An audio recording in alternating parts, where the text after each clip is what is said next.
Bueno, hola, buenas tardes y bienvenidos a la segunda sesión del curso 2023-2024 de los encuentros Enigmas y más, en esta sede de la que disfrutamos gracias a la cortesía de Fernando, Íñigo y el resto del equipo de Joker. Esperamos que la disfrutéis. Si queréis tomar algo, tenéis detrás una máquina durante todo el espacio. Es una pena que no tengamos ningún bar cerca para luego, pero ya buscaremos un sitio. Bueno, bienvenidos a este encuentro. Hoy tenemos entre nosotros a Juanjo Sánchez Arreseigor, que es doctor en Historia por la Universidad del País Vasco y especialista en el mundo árabe e islámico contemporáneo. Es colaborador habitual del Diario El Correo, Radio Euskadi, Radio Popular, el Instituto Español de Estudios Estratégicos y la revista Historia National Geographic, entre otras publicaciones. Además, Juanjo es miembro de la tertulia de ciencia ficción de Bilbao, que se reúne todos los primeros viernes de mes, desde hace muchos años. Ha escrito los libros Vascos contra Napoleón y Caos Histórico, un libro de divulgación en el que exploraba las noticias falsas, los bulos y las mentiras que muchas veces creemos que ocurrieron así o sobre ciertos personajes y que no fueron así. Su tesis doctoral, no publicada todavía y titulada se titula La tradicional amistad, relaciones entre España y Egipto durante el periodo franquista.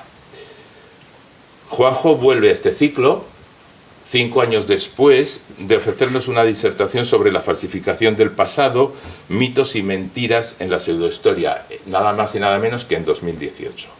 Hoy nos va a hablar de Bóvedas del Tiempo. Y nada más, os dejo con él. Muchas gracias, Luis Alfonso. Muy amable por la presentación.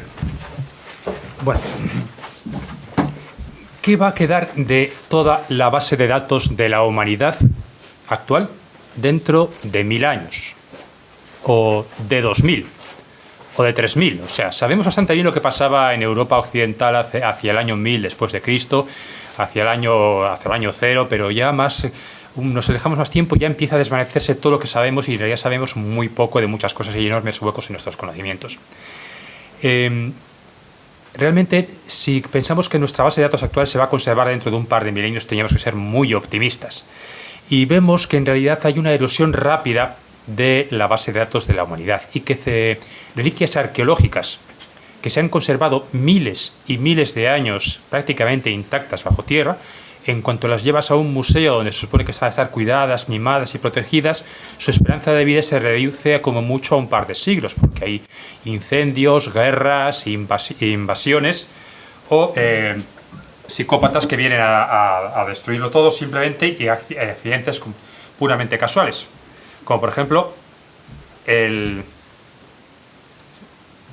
incendio del Museo Nacional de Brasil. Aquí tenemos un vídeo de Euronews que no sé por qué no funciona. No está aquí, tendrás que darle al play.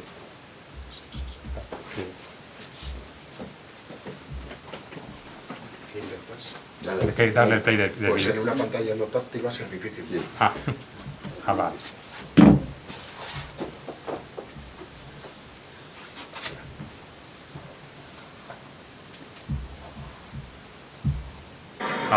Un enorme incendio ha arrasado el Museo Nacional de Río de Janeiro, uno de los más antiguos y prestigiosos de Brasil.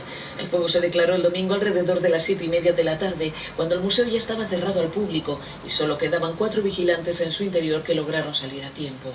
Las llamas han devorado rápidamente el edificio, que precisamente este año cumplió 200 años de historia y que albergaba más de 20 millones de piezas, algunas de enorme valor como el cráneo de Lucía, considerada la primera americana.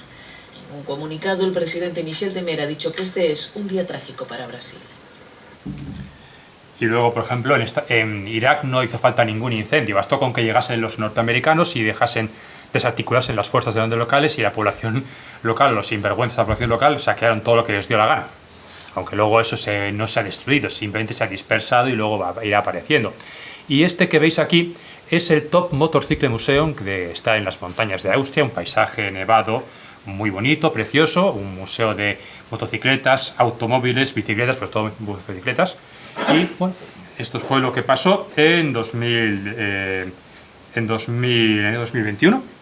El museo ardió, el incendio era muy bonito bajo el fondo nevado, y esto al lado es lo que quedó de los fondos del museo. Claro, es un museo muy sectorial, pero aún así es otro segmento de información que se ha perdido para siempre. Y en junio de 2022, otro incendio estuvo a punto de arrasar el Alcázar de Toledo, cuando ya tenía dentro el Museo del Ejército. Por suerte, esta vez se pudo controlar las llamas y no fue más que un mal susto. Y luego tenemos la guerra de Ucrania, o conflictos bélicos que hay por todas partes, o catástrofes naturales como el huracán Katrina, o terremotos, o otras incidencias.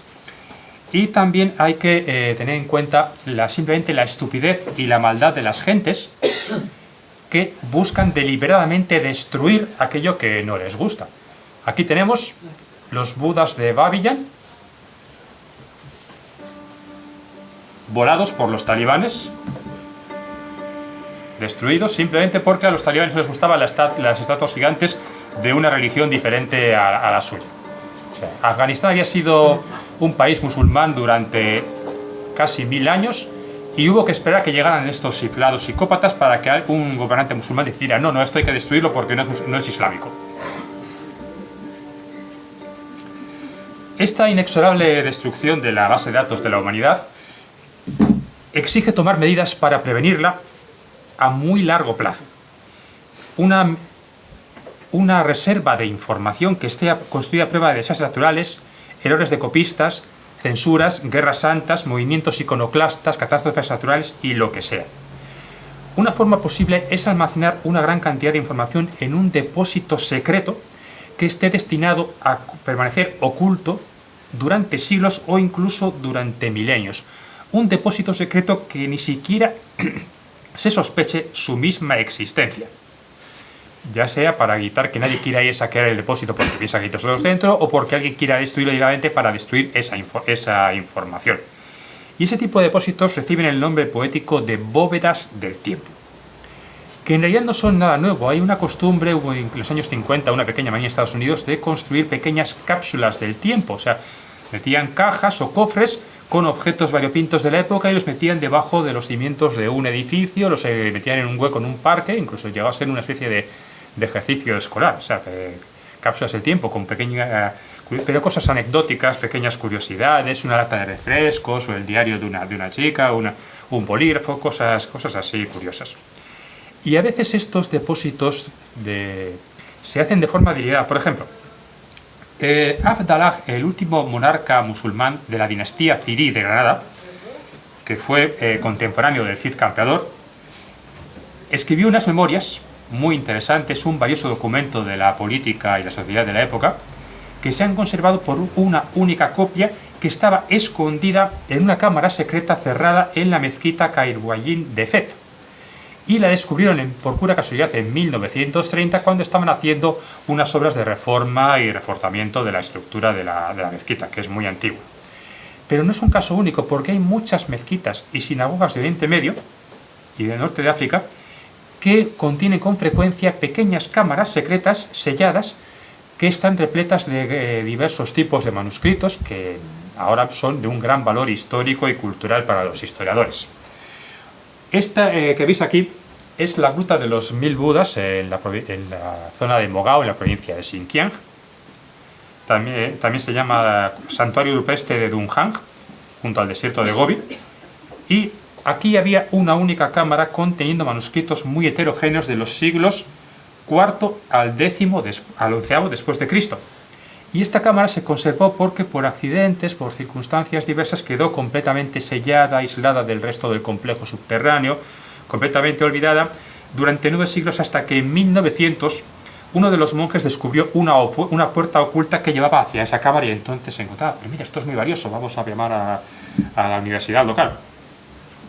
Y claro, otras obras se han salvado por puro accidente, como por ejemplo el poema del Mío Cid, que fue en su momento una obra muy popular, pero al final se conservaba una única copia en los archivos municipales de Vivar, en Burgos.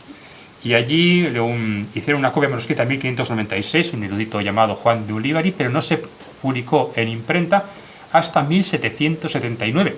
Y es en este momento cuando la historia de Rodrigo Díaz de Vivar, el Cid Campeador, vuelve a la vida y se convierte en el gran personaje que todos conocemos. Antes estaba prácticamente olvidado, era un personaje muy secundario. Pero claro, no podemos depender del azar. Tenemos que aplicar una estrategia mucho más sistemática, lo que implica crear enormes cápsulas del tiempo, yo las llamo bóvedas del tiempo para distinguirlas, cuidadosamente diseñadas y situadas. El proyecto consistiría en construir no una, sino varias bóvedas del tiempo, todas ellas parcialmente redundantes, geográficamente separadas entre sí. Y cada una de las bóvedas custodiaría unos 250.000 volúmenes, especialmente tratados, encerrados en cofres herméticamente cerrados al vacío para asegurar su durabilidad durante siglos o incluso durante milenios. Lo que veis aquí sería un modelo básico, un esquema típico, podría ser, no tendría que ser exactamente estas medidas o estas proporciones, esto es simplemente una idea esquemática. Está hecho de una masa compacta y sólida de cemento sin armar. O sea, esto es importante, porque la armadura, el mallazo de barras de metal, tiene utilidad a corto plazo durante un par de siglos, sobre todo cuando se trata de cubrir espacios en horizontal. Las propiedades químicas del cemento hacen que soporte bien las cargas de compresión, pero una superficie horizontal pues tiende a agrietarse, salvo que sea excepcionalmente gruesa. Aquí, esta bóveda tiene muros de 4 metros de grosor. Podéis apreciar la figura humana que está aquí en la entrada. Y no sé si tendrá cobertura para hablar con el móvil, pero el hombre lo está intentando. Y esta cuadrícula aquí representa los cofres que están apilados. Esta bóveda que veis aquí tiene 17 metros de diámetro y otros 17 de alto, pero el espacio útil dentro de la bóveda, como los muros son muy gruesos, el volumen total es de 3.214 metros cúbicos, pero el espacio útil dentro de la estructura es de solamente 476,9 metros cúbicos, lo que parece muy poco en relación al volumen total, pero es necesario que sea una obra muy robusta, o sea, que más robusta incluso que un búnker militar destinado a aguantar bombardeos. Tiene una base circular de 9 metros de diámetro y 9 metros de altura en el punto más alto de la bóveda semiesférica. Y a la hora de verdad, este modelo se puede ajustar a las circunstancias del terreno. Por ejemplo, si en vez de ponernos a excavar en un descampado, pues decidimos utilizar un túnel de ferrocarril fuera de servicio, una mina abandonada o una antigua instalación militar que ha sido desmantelada y está retirada de servicio activo, entonces y ahorrar tiempo y ahorrar costes. Los 250.000 volúmenes que podían ser almacenados aquí dentro no estarían colocados en estanterías, como podéis ver, sino en una especie de grandes cofres metálicos. En principio podían tener, por ejemplo, 1 metro de largo por 50 de ancho y de alto, y los cofres estarían diseñados como los contenedores marítimos normalizados, que las esquinas son más robustas y tienen anclajes que permiten superponerlos unos encima de otros como si fueran figuras de un juego de construcción. O sea, aquí no es una biblioteca donde esté pensado que la gente vaya a entrar y salir continuamente y tenga que tener acceso fácil a los fondos guardados, sino que esto es un almacenaje de larga duración. De modo que va a ser un almacenaje compacto, no va a haber pasillos. Si quieres llegar hacia el volumen que está aquí, pues hay que sacarlo todo. Pero que se supone que no vas a sacar nada de aquí en un par de milenios como mínimo, hasta que alguien lo encuentre y diga, ¿esto qué es? Vamos a sacarlo todo a ver qué puñetas hemos encontrado aquí. ¿Qué habrán estos cofres? Y fíjate en estos dibujos, qué cosa más rara aquí. Pero ¿quién habrá construido tanta profundidad para guardar aquí? En cada bóveda hay unos 1.400 cofres de las tendencias indicadas, y en cada cofre habría más o menos 200 volúmenes. Te digo más o menos porque, claro, los libros ahí tienen muchos formatos diferentes, entonces habría que ver cómo se almacenan bien. El objetivo es que esto no se ha encontrado en muchos siglos o incluso en varios milenios. Por lo tanto, hace falta enterrarlos a mucha profundidad para que nadie tropiece con ellas casualmente. Y esto significa que hay que excavar varias decenas de metros hacia abajo y luego que el techo de la bóveda esté como mínimo a 20 o 25 metros por debajo del nivel del suelo. De modo que aunque construyan algo ahí encima, una cosa pues realmente que no puedan tropezar por casualidad. Aquí estamos excavando los cimientos de mi nueva Casaplón, de 500 metros cuadrados, y hemos encontrado esta cosa rara, a ver qué es. No, aquí sí, pues espacio para la casa, el garaje subterráneo y los cimientos, y aún así tienes que cavar mucho hacia abajo para encontrar el material oculto.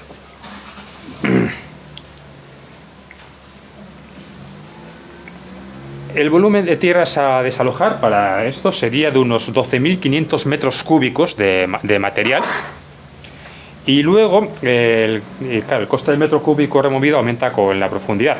Luego hay que eliminar el sobrante del terreno que hemos ocupado con el volumen de la bóveda, y hay que tener cuidado de separar primero, al hacer excavación, los estratos superficiales de terreno y volver a dejarlos tal cual estaban, para que sea muy difícil darse cuenta, de cualquier manera, de que aquí se ha removido la tierra y se han hecho grandes trabajos. Incluso mirando desde el aire, que desde el aire se pueden ver muchas virguerías y se pueden ver los cimientos de una estructura romana o fenicia de hace 500 siglos, y los ves en el ángulo indicado y la hora del día correcto, pues de distinguirlo como si fuera ahí, como si estuviese trazado con rotulador gigante.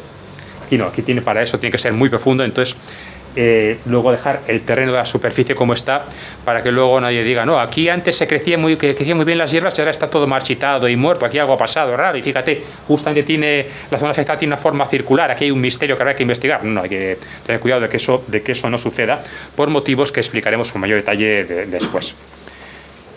Luego hay que tener algunas precauciones sobre dónde se colocan las bóvedas. En primer lugar, tiene que estar situados a 70 metros, en lugares a más de 60 metros de altura sobre encima del nivel del mar. No sea que se fundan por completo los polos, como dicen algunos agogueros, y toda la zona costera quede inundada. Luego hay que buscar zonas que no estén sepultadas por los hielos durante los periodos glaciares, porque el peso de cientos de metros de hielo podría convertir esto en gravilla y haría muy inútil todo el esfuerzo. También hay que buscar zonas que no se vayan a ser erosionadas por el curso de un río o de un arroyo, entonces hay que colocar un poco por encima, digamos, del valle del río. Y también hay que tener en cuenta el peligro sísmico, no solamente a escala de décadas o de un par de siglos, sino de milenios. O sea, aquí, ¿cuántos terremotos grandes, fuertes puede haber en los próximos 2000 años? ¿Y cómo podría afectar esto, teniendo en cuenta que el terreno es así, que vamos a excavar a tanta profundidad? Y por último, un peligro más sutil, más sinuoso, es la naturaleza química del terreno, porque la alcalinidad, la acidez del terreno, la composición química de las tierras que sean arcillas, magras o lo que sea, puede reaccionar químicamente con determinados tipos de cemento y desintegrarlos. Entonces hay que medir qué tipo de terreno hay aquí, y entonces hay que utilizar un tipo de cemento ligeramente diferente a otro. O de lo contrario, aunque no haya ningún impacto físico, ni ningún terremoto, ni nada, simplemente la alcalinidad del terreno podría hacer que esto se desintegrase y se convirtiese en arenilla. Ahora bien, si supongamos que este plan se lleva a cabo con éxito, construimos la bóveda y al cabo de 5.000 años alguien la encuentra y se recupera la información. Misión cumplida. No, de eso nada. Porque en 5.000 años todos los idiomas que se hablan actualmente habrán desaparecido o habrán ido evolucionando de tal manera que serán irreconocibles. La pronunciación de las palabras, la gramática, la sintaxis, el vocabulario y también las formas de escritura. O sea, realmente, ¿cuántos sistemas de escritura de hace 5.000 o 4.000 años se conservan en la actualidad y cuántos idiomas siguen hablándose? Bueno, se conocen muchos idiomas antiguos, pero ¿cuántos siguen hablándose de verdad? Entonces necesitamos nuestra propia versión de la piedra de Rosetta.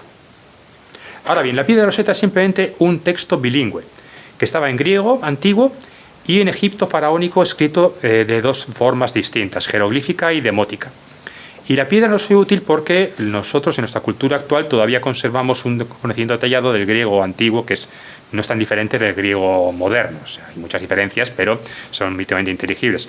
Si no hubiéramos conocido el griego antiguo, o si la piedra de Rosetta estuviera escrito, no sé, en otro idioma diferente que no conociésemos, seguiríamos sin tener ni idea de lo que dicen la mayor parte de las inscripciones faraónicas. Entonces, tenemos que crear una piedra de Rosetta propia, a la que a partir de ahora llamaré el Códex, para abreviar, que tiene que explicarse por sí misma sin necesidad de que los humanos del futuro conserven algunos idiomas actuales o tengan sus eruditos conocimientos de idiomas antiguos, igual que ahora hay eruditos que saben hablar el sumerio, el acadio o el elamita, por ejemplo. Nuestro códex, por lo tanto, tiene que ser un diccionario visual del idioma español con imágenes que expliquen, sin lugar a dudas, el significado de cada palabra. Claro, si se trata de objetos, por ejemplo, casa, coche, ventana, no hay problema. Si se trata de acciones, bueno, hace falta dibujar a gente ejecutando la acción que describe el verbo. Si se trata de conceptos abstractos como bien, mal, dolor, placer, pasado, presente, futuro, bien, se puede hacer, pero ya es un poco más complicado. Pero esa es una tarea que se puede hacer, pero estamos hablando pues, de una obra ingente donde habría que... O sea, ¿cuántas palabras tiene realmente ahora el idioma español? 50.000. 60.000 quizás, con todos los términos técnicos modernos.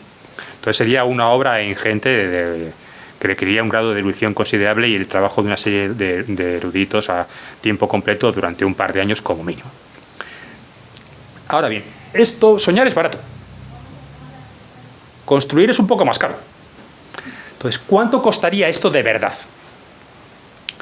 El presupuesto que yo he calculado así de pronto sería de que esta obra que veis aquí, incluida el prorrateo del códex para cada bóveda, que serían varias, no una sola, serían 7 millones de euros.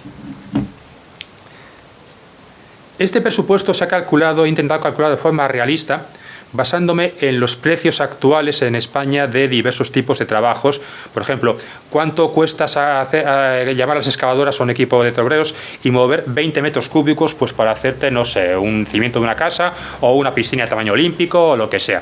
¿Y cuánto vale un metro cúbico de hormigón para hacer, no sé, el espigón de un puerto o una acequia o algo así sucesivamente? ¿Y cuál es el precio real de una parcela no urbanizada en una zona poco poblada, perdida en Villaconejos de abajo, tirando a la izquierda, o sea, donde los edificios parciales estén tirados, no como en el barrio Salamanca de Madrid, obviamente? Entonces se sale un precio para decir más o menos esto. En realidad, fijaos que los 250.000 volúmenes que vamos a guardar dentro de la bóveda son la partida principal, o sea, todo el resto del trabajo son 2 millones más. 5 millones por los libros.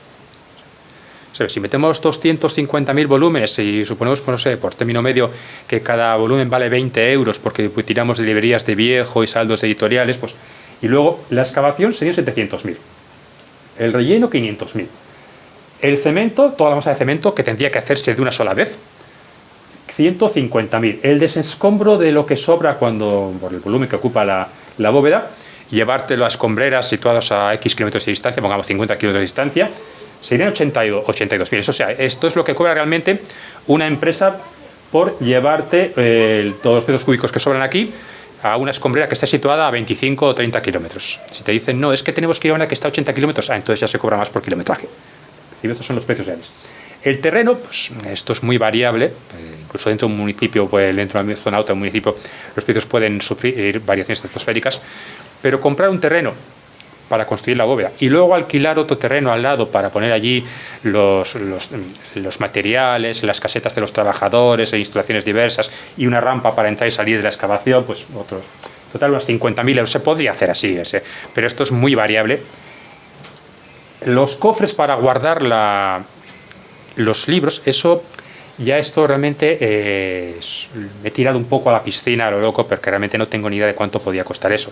He buscado por todas partes documentación, pero claro, este material no existe, entonces no hay ninguna indicación de cuánto podría costar. Yo me imagino que podrían ser 14.000 o 15.000, o sea, en 14.000. El encofrado para hacer la bóveda, había que hacerla de una sola vez para que no hubiese grietas en las diferentes capas de cemento, y además había que hacer 2 encofrados, uno por fuera y otro por dentro. Serían unos 4.000 euros, eso no cuesta mucho. Claro, en realidad la construcción de la bóveda en sí no es tan cara porque no es un edificio. No hay que construir muchas paredes, ni muchos techos, ni muchos suelos, ni hacer un doble techo, ni hacer 10.000 perforaciones para puertas, ventanas y el cableado y tuberías, nada. Simplemente es hacer una enorme masa de cemento que tenemos una sola vez, entonces eso sería relativamente barato y rápido. Entonces, en total, 7 millones de euros. Pero luego, seguro que en la práctica sería más caro. O sea, Porque si llamamos al maestro de obras y le decimos que hay que excavar 40 metros hacia abajo, no, mire, entonces ya el metro cúbico le ha salido bastante más caro, sobre todo si tenemos que picar piedras o rocas duras, ¿eh? Entonces, o el cemento, o sea, un cemento especial de muy alta calidad, no es el típico cemento que se utilizaría para construir un edificio cualquiera, sino algo de más calidad para que dure muchos siglos y que aguante bien la naturaleza química del suelo sin desintegrarse. ¿Pero seguro que quiere hacer la obra sin mallazo? Sí, pero que seguro que no quiere evitarnos un poco de mallazo. ¡Que no! Este tipo está loco, no quiere mallazo en la obra. No, es que tiene unas explicaciones técnicas diferentes. Luego, la elaboración del códex no está incluida aquí. Aquí he metido un gastos diversos de 500.000 para curarme de salud, pero estoy seguro que no sería suficiente. Entonces, realmente, lo más probable es que para hacer la bóveda, para hacer una de estas, tuviéramos que gastarnos 10 millones de euros. Bueno, el presupuesto del Ministerio de Cultura en 2022 fue de 1.589 millones de euros. Por lo tanto, construir esta preciosidad solamente costaría el 0,63% del presupuesto del Ministerio de Cultura. No es una cantidad desdeñable porque siempre existe una competencia feroz por hasta el último céntimo de los presupuestos públicos y que los fondos nunca son limitados, pero existen los medios, sí existe la voluntad, o sea, no es un coste desorbitado ni descabellado. Sí, tenemos la bóveda. Otro problema logístico importante es que siempre he dado por sentado de que no sabemos qué nivel tecnológico van a tener los humanos dentro de 5.000 o 6.000 años. O de 3.000 años, o de 80.000 años, si pasa una ciudad glacial entera. ¿Sí? Entonces, ¿qué pasa si tiene un nivel tecnológico como el de la antigua Romia o el de Sumeria, y no el actual, o uno más avanzado que el actual? Entonces, siempre he pensado en libros impresos, o en discos de vinilo,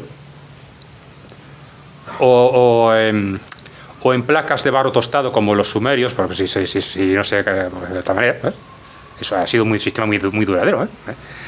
Porque no tenemos la garantía de que los gentes del futuro vayan a tener tecnologías avanzadas y vayan a ser capaces de descifrar, entender o leer un CD-ROM o un pendrive. Aparte que no sé cuánto tiempo duraría un pendrive enterrado y que se pudiera conservar la información dentro de él.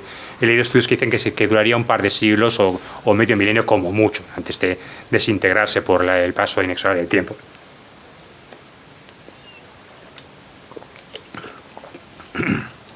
Por eso siempre pienso en libros, en material, en deportes físicos. Y claro, eso me deja un problema pendiente, que es que cómo conservamos el archivo videográfico de la humanidad. Fotografías, vale, estáticas, vale, eso puede ser impresos, está impresa, copia impresa. Pero películas, documentales, noticias, eso sinceramente no sé cómo resolverlo. Quizás simplemente habría en cada bóveda unos cuantos cofres llenos de algún tipo de DVDs o CDs fabricados especialmente para que fuesen muy duraderos, y instrucciones de: mirad, chicos, cuando hayáis terminado de asimilar el resto de la información, para sacar lo que hay en estos discos tenéis que fabricar este aparato que funciona así, pero eso ya es muy complicado y es mucho más aventurado. Pero el principal problema es que esto tiene que mantenerse lo más en secreto posible. O sea, esto no puede venir el ministro de Cultura del momento a cortar la cinta roja de la inauguración. Esto no puede ser carne para documentales de informe semanal o de suplemento de periódico de dominical. O sea, esto no. Porque conociendo la psicología que tiene la masa como masa de gentes, aquellos que sospechen siquiera que existen una de estas bóvedas van a pensar siempre dos cosas. Primero, que están repletas de tesoros, oro, riquezas, diamantes, o como las pirámides o las tumbas antiguas, o pues, que aquí hay residuos tóxicos o radioactivos, o los documentos que demuestran algo siniestro. Por ejemplo, quién asesinó de verdad a Kennedy, o que Elvis está vivo todavía en alguna parte. La gente tiene esa mentalidad y es inútil luchar contra ella. Por lo tanto, hay que fragmentar el trabajo y compartimentar toda la información, todo lo que sea posible, suponiendo que esto se pueda conseguir. Eso significa que la empresa que fabrica los cofres de embalaje no tiene que tener ni la más remota idea de para qué estamos haciendo este trabajo realmente. Deben creer que estamos preparando una especie de nuevo equipamiento de oficina para guardar documentos de la administración pública o de grandes empresas, o los fondos de depósito de grandes bibliotecas. Y además puede ser verdad, porque una vez que hayamos terminado el trabajo, esto puede ser un producto y comercializarlo. Y acabaríais encontrándolo en los catálogos que llegan por correo a vuestras casas de Kalamazoo o de Staples o otras empresas de material de oficina. Grapadoras, página 7. Pendrives, página 50. Cofres de almacenaje de documentos, página 76. O sea, una más, o sea, sí, y además podría ser un negocio rentable y podríamos iniciar un mercado en todo el mundo. Y el equipo que se encargue de someter los libros a tratamientos químicos para preservar su vida útil antes de encerrarlos en estos cofres herméticamente al vacío, pues tiene que ignorar que estas bóvedas existen. ¿Y por qué estamos haciendo esto? No, estos libros van a ser los fondos de bibliotecas públicas o privadas que se quiere conservar a muy largo plazo para eventualidades diversas. O sea, es un fondo de reserva para la Biblioteca Nacional de España, o para la Biblioteca de Cataluña, o para la red de bibliotecas públicas de Euskadi, o para la biblioteca del Colegio de los Salesianos, o lo que sea.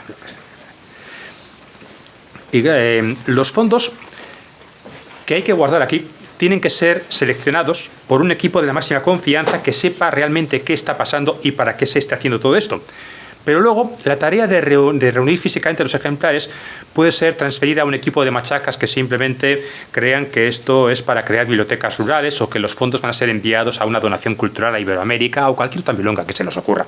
E incluso podríamos hacer algo de verdad de esto para tener una coartada, sobre todo si tenemos fondos redundantes o que no nos sobran. Y luego es necesario meter los libros en cofres, extraer el oxígeno y quizás sustituirlo por nitrógeno o otro gas inerte, como se ha hecho en ocasiones, y sellar herméticamente cada cofre de metal. O sea que sería como una lata de conservas, pero de celulosa en vez de atún.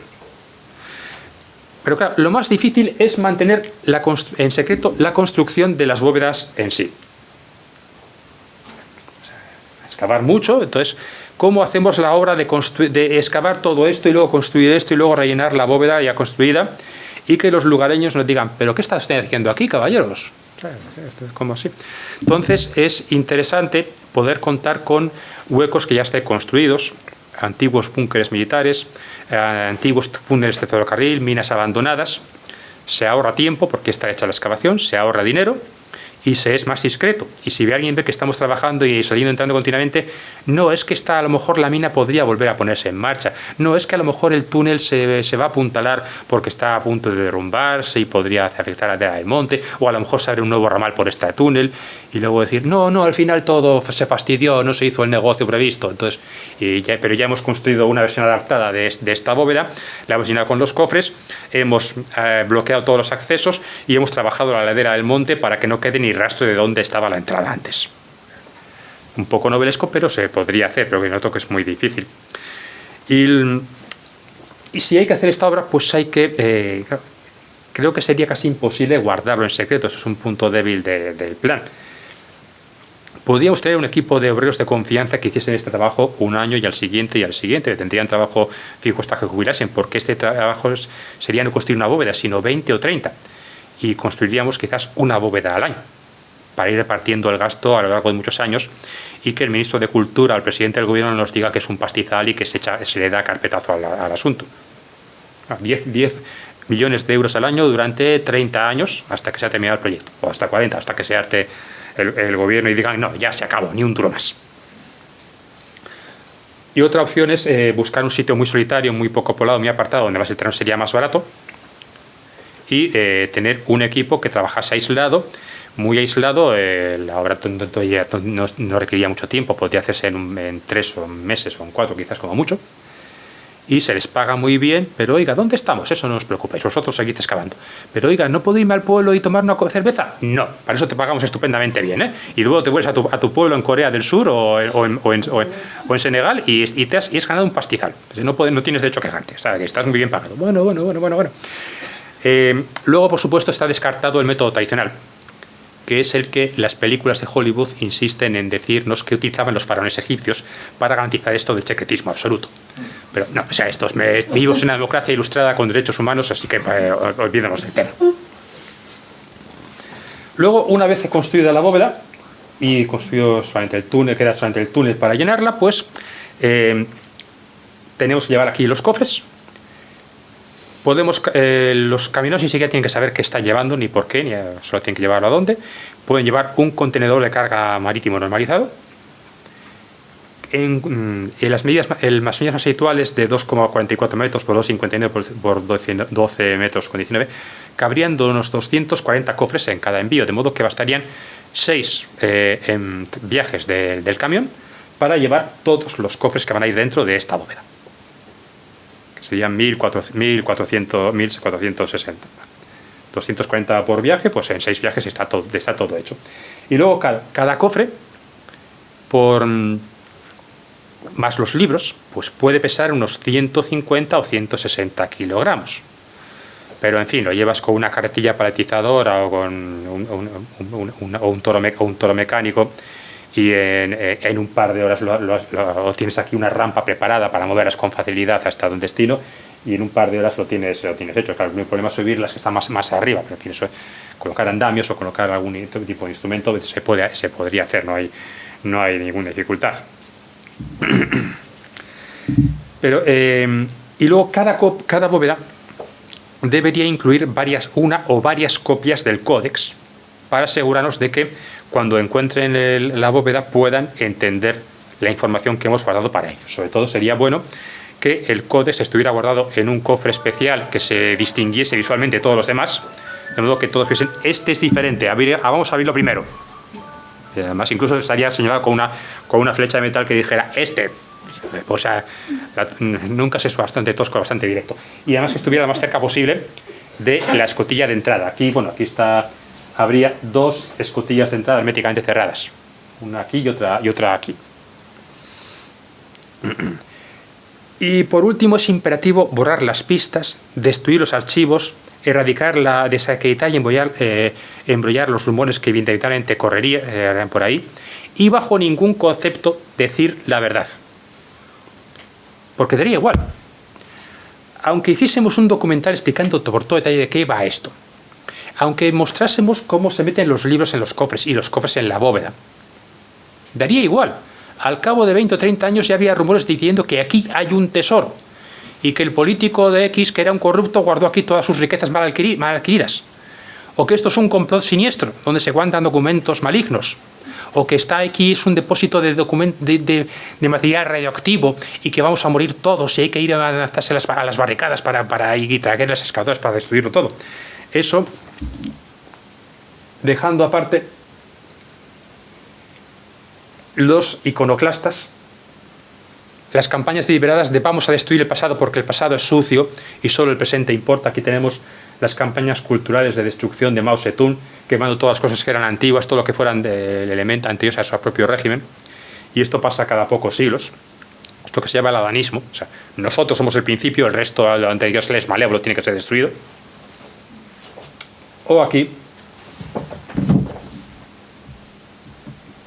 el Estado Islámico arrasando los museos de Irak, simplemente porque no, esta es una cultura antigua no islámica, por lo tanto son herejes y es todo pecaminoso. Y realmente más tarde, más temprano, surgirán gente como esta. Por eso hay que construir bóvedas del tiempo, y por eso las bóvedas tienen que permanecer en secreto, ser ocultadas y desaparecer de la memoria de las gentes. O de lo contrario, los mismos hombres que están aquí destruyendo cómodamente en el museo, esforzándose un poco más, sobre todo con su organización, irían a buscar las bóvedas para destruirlas también. Simplemente porque sí, simplemente porque existen, simplemente porque no son de su religión o de su color de la piel o de su ideología o de su idioma o de su país. Los pretextos son en realidad irrelevantes. Y esto ha sido todo. Gracias por escucharme. Y ahora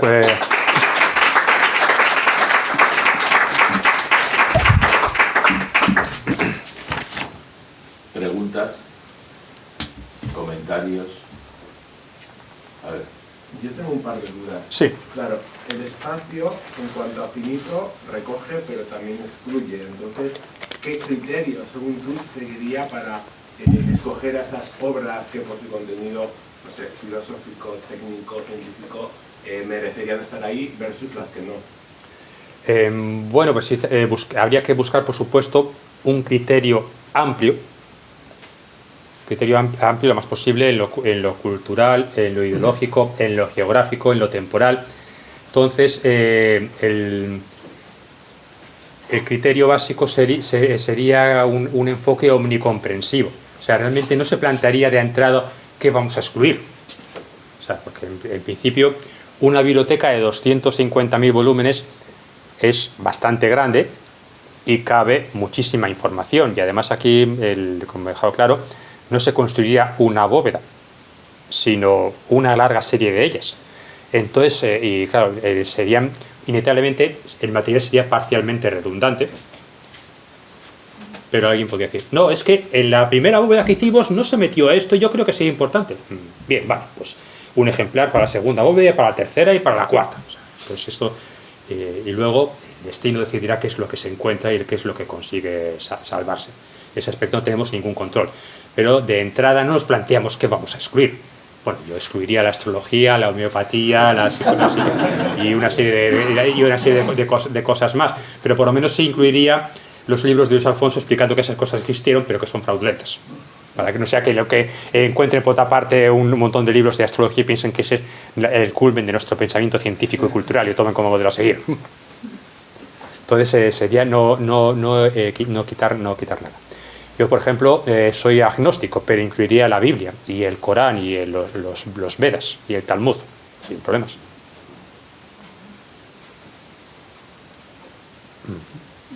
¿Sí? No he entendido bien por qué es imprescindible que sea secreto. Porque si... A ver, si es secreto, con el paso de los siglos, acabará siendo más que nada una obra enterrada. Es decir, nadie sabrá que existe. Sí, no se podrá recuperar esa información nunca. Bueno, nunca es mucho tiempo. O sea, al final, algún día alguien escapará por allí, o habrá un terremoto, o un río cambiará de cauce, y de repente, al cabo de muchos siglos, o incluso de milenios, cuanto más tiempo mejor, en realidad, acabará encontrándose. O a lo mejor dentro de 5.000 años nuestros descendientes tienen una tecnología súper, ultra, mega avanzada, y un día el sensor ha detectado algo extraño a 40 metros de profundidad aquí. Es una masa redondeada, parece cemento. Pero ¿quién usa cemento desde hace siglos? Pues, en realidad, cuanto más tiempo tarde en encontrarse el material, mejor. Si se encontrase dentro de un par de siglos, pues no hemos hecho nada. Porque dentro de un par de siglos la base de datos actual de la humanidad va a estar prácticamente intacta. Entonces, si se encuentra dentro de, digamos, 1000 años, ya hemos hecho algo. Y si se encuentra algo dentro de 10.000 años y todavía el papel no se ha desintegrado dentro de los cofres, esperemos que no, porque se tiene que preparar para que eso no sucediese, sería un triunfo glorioso. Yo soñaría con que sucediese algo así. Entonces, la dificultad de encontrar el material es deliberada. Y el secreto es para que no vengan iconoclastas a destruirlo de forma deliberada, diciendo esto no es de nuestro libro sagrado o esto es anterior a nuestra propia época, por lo tanto es maligno y hay de ser erradicado por completo porque solo nosotros somos los más guapos. Y claro, y luego ya depende del azar, pero por eso también esa es una de las razones de que no haya una bóveda, porque a lo mejor una bóveda quizás no fuera hallada nunca. Si construimos 20 o 30 por toda España o por países extranjeros, ¿no? Vamos a hacerlo ahora, no sé, a América del Sur o al desierto de Gobi, lo que sea, pues se incrementan sustancialmente las posibilidades de que una se encuentre. Y claro, una de las bóvedas incluirá la mención de que esta no es la única bóveda, hay más. ¿Y cómo sabes tú no existe alguna? Si son secretas. No, es que no tienen que saberlo, porque si lo supieran las buscarían. Y las buscarían por codicia pensando que son depósitos de riquezas materiales. No te digo ahora. Ah, ¿cómo? Puede existir una, pueden existir 20. El proyecto es factible, entonces, sí. Tú tampoco sabes si ahora existen. ¿Podrían existir? Pues hombre, sí, quizá a alguien se le ha ocurrido hacerlo, aunque sea a escala privada, pequeña escala, y lo ha hecho en el jardín trasero de su casa, pero lo más probable es que dentro de 80 o 90 años, cuando se vaya a construir ahí un bloque de apartamentos de 50 pisos como parte de una maniobra de despelotazo urbanístico, lo encuentren y se fastidie el plan. Hace falta una logística un poco más compleja e ir a zonas remotas. Por ejemplo, no se podría construir una en Bilbao ni cerca de Bilbao. En primer lugar, no estamos bastante no estamos encima del nivel del mar, esta parte del país durante el periodo glacial va a tener muchos cientos de metros de nieve aquí encima, apretando fuerte el terreno y compactando la base de bien. Y estamos en una zona densamente poblada, de modo que las posibilidades estadísticas de que se encontrase en unos pocos siglos serían bastante altas. Hay que ir a una zona muy poco poblada y excavar hondo, y que durante el periodo glacial no esté cubierto de enormes masas de hielo. Entonces, si alguien lo hubiera hecho a pequeña escala, probablemente se encontraría en un plazo relativamente breve. Hace falta una organización más potente, un gobierno o una gran empresa, que no sé, por ejemplo, un Elon Musk que decidiese que a la ecología creativa, por ejemplo. Sí, podría existir. Sí. Y si no nos hemos enterado siquiera, pues un aplauso para ellos. Únicamente estás hablando de material impreso. Sí, claro, material impreso o discos de vinilo, por ejemplo. Claro, porque parto de la base de que no tenemos ni idea de qué tecnología van a tener los descendientes remotos. Sí, un momentito. Y entonces, por eso tiene que ser material impreso. Si es un material que ellos puedan acceder a la información. Si tenemos un pendrive, o como un ordenador como este, pues entonces... ¿Y esto qué era? Esto era un amuleto de su religión. Seguro que servía para protegerse contra el mal de ojo. No tendría ni idea. Por eso hablo de material impreso o un soporte físico analógico, no digital. ¿Sí? No sé, es que me parece que es muy difícil mantener el secreto de eso, ¿no? Porque Sí, eso es. Es muy difícil porque mismamente los trabajadores que están ahí serán unos cientos o lo que sea, ¿no? Porque trabaja Bueno, sí, la excavación y luego el encofrado y la construcción podían serse unos 50 o 60 individuos. O sea, de poco... 50 o 60 individuos van a callarse. Hombre, si les hay formas infalibles de garantizar el secreto, dejando participar a las no el método egipcio de las películas de Hollywood, ¿eh? No, ese no. Una de ellas sería la mística de la sociedad secreta. Podríamos buscar a gente que no sé, que fueran conversos a la causa, o sea, y decir, esto es una gran obra para el bien de toda la humanidad y nosotros somos los iniciados, o sea, como el Assassin's Creed, pero sin matar a nadie y tener que saltar por los tejados. Entonces, y además una buena paga, y oye, no, es que vamos a construir una de estas cada año, y entonces hasta que te jubiles vas a seguir aquí y vas a tener una pasta para hacer esto un año, hasta cuando terminemos el trabajo ya te das la jubilación. O sea, no, esto simplemente, digamos, esto no es para proteger, esto es algo que ha llegado 40 o 80 años después. Aquí me voy a hacer una casita en el campo, en esta tierra de Arranza que era de mi abuelo, y la ha excavado y no sospecha lo que está en su propiedad unos cuantos decenas de metros más abajo, porque de aquí a aquí hay más de 25 metros. Sí. Yo vuelvo sobre el tema de material impreso, claro, porque luego todas las imágenes que nos has mostrado es gente cargándose a martillazos obras de arte, incendios, etcétera, etcétera. Entonces, ¿eso qué sería? ¿Simplemente una especie de archivo fotográfico de lo que hay actualmente? Porque, no, bueno, o sea, sería una biblioteca y también un archivo fotográfico de imágenes impresas. Música también en discos de vinilo, porque no hace falta una tecnología muy complicada para conseguir recuperar el sonido. En cambio, un CD-ROM o un DVD ya requieren un nivel tecnológico bastante más complejo. Y no tenemos ni idea de cuál va a ser la capacidad técnica o las fuentes de energía disponibles de cuando el planeta Tierra esté otra vez en pleno periodo glacial y gran parte de España tenga un clima como el del norte de Escandinavia. Sí, sí. A mí es que me fascina lo de la bóveda del tiempo, porque creo que tiene como un componente poético y que nos habla de la idea del legado, no ya lo que dejes tú, sino lo que deja la humanidad. Entonces, pues eso, imagínate dentro de 100.000 años, que la humanidad ya ha perecido, ahí viene una raza alienígena y descubre, efectivamente, eso integra lo que el humano ha sido a la cultura alienígena, ¿no? Esa sería para mí como la conclusión más positiva de este planteamiento. Pero luego también hay toda una tradición oral y culturas orales que irremediablemente se han perdido, y dentro del planteamiento debería haber como alguno de los guardianes o quien fuera muy pendiente de cuáles son las tradiciones, los cambios que van habiendo, para integrarlo eso también de alguna forma en bóvedas culturas y demás, ¿no? Bueno, sí, claro, eso es un punto débil, porque claro, las bóvedas llegan la información hasta el presente, hasta el momento en que se cierra la última de ellas, y hasta aquí hemos llegado.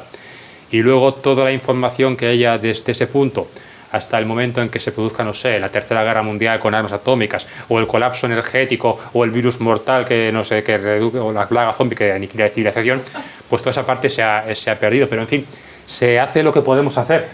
Otra cosa es que se mantuviera en pie.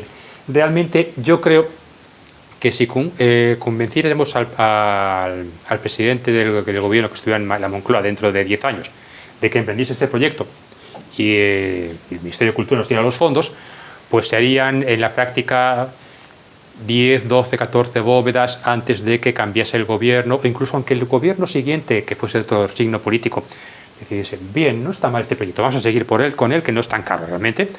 Realmente yo no creo que se hiciesen más de 20 o 30 bóvedas antes de que otro gobierno dijese, paseo con esto, me importa un rábano, estos tíos son unos chiflados, venga, no hay un duro más, se acabó, terminad lo que estáis haciendo o dejadlo sin terminar y se acabó, ya no hay un duro. Entonces realmente no creo que se pudiera hacer esa continuidad de, por ejemplo, cada 20 o 30 años construir una nueva bóveda e incorporar información más actualizada. Y además esto se va a construir, se llena, se sella, se bloquean las entradas, eso sí, como en las películas de pirámides, faraones egipcios, pero los obreros se les deja salir antes, que si no luego el sindicato se cabrea. Y luego esto ya no se entra ni sale aquí hasta que alguien la encuentre por casualidad dentro de mucho tiempo. Esa es la cuestión, pero sí eso. ¿Alguna pregunta más? Bueno, si no hay nada más, antes de que nos dispersemos, les recuerdo que el martes, este próximo martes, cerramos el ciclo Apocalipsis en la Biblioteca Foral de Vizcaya, con una charla que dará el filósofo y novelista Jesús Zamora Bonillas, que se titula Contraapocalípticos. Es el mismo título de un libro en el que explora esta idea de vamos a morir todos por catástrofe climática, por catástrofe ecológica o por cualquier otro tipo de catástrofe, y vale ese asteroide que cada 2x3 se aproxima a la Tierra a varios millones de kilómetros. Promete ser divertida, porque Jesús, por ejemplo, da a todos en ese libro, que les recomiendo porque está muy divertido, está muy razonado y habla de las cosas de una manera en la que no se suele hablar en los medios. El próximo encuentro de Ciclo Enigmas y Más, que celebraremos aquí, será el 25 de noviembre. Les digo para que vayan reservando la agenda. El ponente será el astrofísico Ricardo Hueso, hablará de extraterrestres, y lo bueno es que Ricardo, o sea, hoy mismo le he mandado, no ha podido venir hoy, acaba de publicar un nuevo estudio en Nature Astronomy, y si quieren saber de qué va el nuevo estudio, entren en la web de la NASA, que la NASA no hay más que declaraciones de Ricardo en este momento explicando de qué va. Entonces vamos a tener el lujo de tener a Ricardo otra vez entre nosotros hablando de la búsqueda de vida extraterrestre. El título lo recibirán por correo electrónico en el anuncio de la charla que haremos, que ya saben que si quieren estar al tanto de las actividades basta con que nos manden un mensaje de correo y tomamos nota de su dirección a escépticos.euskadi@gmail.com, o si no, ahora les va a pasar que se ha acordado César, yo no me he acordado de traer unos papelitos donde pueden escanear el código para inscribirse. Y nada más, muchísimas gracias, nos vemos los que quieran el martes a partir, me parece que es de las 19 horas, pero mírenlo porque en el periódico viene anunciado, y los que quieran nos vemos también el 25 de noviembre. Y ahora un aplauso para...